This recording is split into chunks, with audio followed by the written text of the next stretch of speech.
Jean-Luc Mélenchon donne son dernier grand meeting avant le premier tour de l'élection présidentielle, ce mardi soir, en simultané dans 12 villes de France, grâce à son hologramme.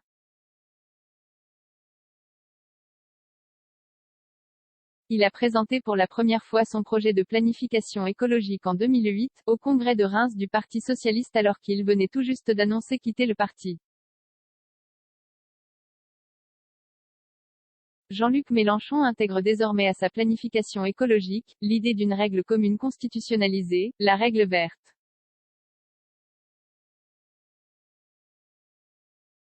Édite, lors de son meeting samedi 16 avril à Marseille, Emmanuel Macron a annoncé la mise en place d'une planification écologique en cas de victoire à la présidentielle. Ce thème est porté depuis plusieurs années par Jean-Luc Mélenchon. Nous vous proposons donc cet article à la lecture afin d'en savoir plus sur ce concept.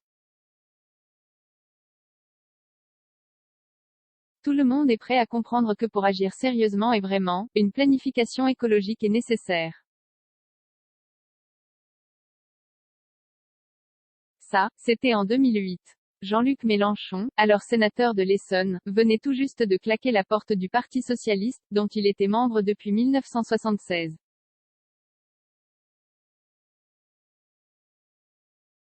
Avant de tirer sa révérence, le futur patron de la France insoumise avait, dans sa contribution générale au congrès de Reims, tenu à présenter une idée qui, à l'époque, était passée presque inaperçue et qui détonnait avec le discours ambiant sur la croissance, redéfinir nos modèles de production, de consommation et d'échange, sur un temps long pour répondre à l'intérêt général de l'humanité. Avec, en sous-texte, les notions de catastrophe écologique et d'urgence déjà bien présentes. Un an plus tôt, le groupement d'experts intergouvernemental sur l'évolution du climat, GIEC, publiait son 4e rapport d'évaluation sur le changement climatique, attestant d'une augmentation indéniable des températures dues aux émissions de gaz à effet de serre. Une règle commune constitutionnalisée 14 ans et 3 campagnes présidentielles plus tard, le candidat de l'Union populaire, qui se démultipliera ce mardi soir grâce à son hologramme dans 12 villes de France, a décidé d'aller plus loin dans la défense de son projet de planification écologique.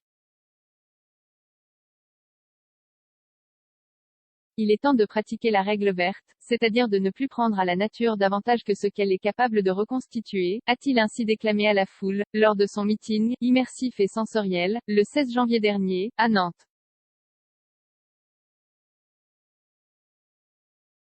Et hasard du calendrier, quelques mois plus tard, la 3e partie du 6e rapport du GIEC est finalement dévoilée au grand public. Et insiste, une fois n'est pas coutume, sur l'urgence climatique et les solutions à mettre en œuvre pour réduire les émissions de gaz à effet de serre générées par les activités humaines. Déjà présente dans son programme de 2017, et avant cela, dans celui de 2012 sous les couleurs du Front de gauche, cette planification écologique a été étoffée.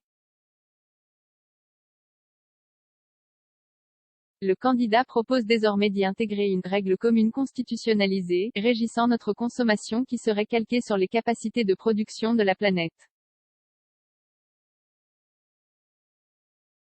La fameuse « règle verte », donc, complétée par une « règle bleue ».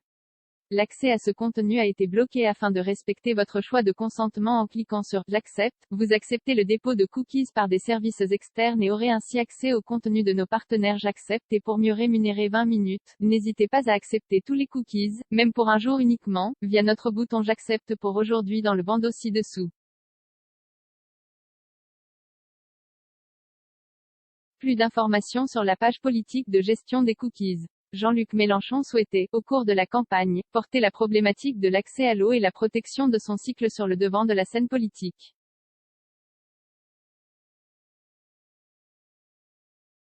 Mais le candidat a admis avoir échoué à imposer ce thème de l'eau, dans la campagne, lors de son passage sur le plateau de France 2 pour l'émission Élysée 2022, le 31 mars.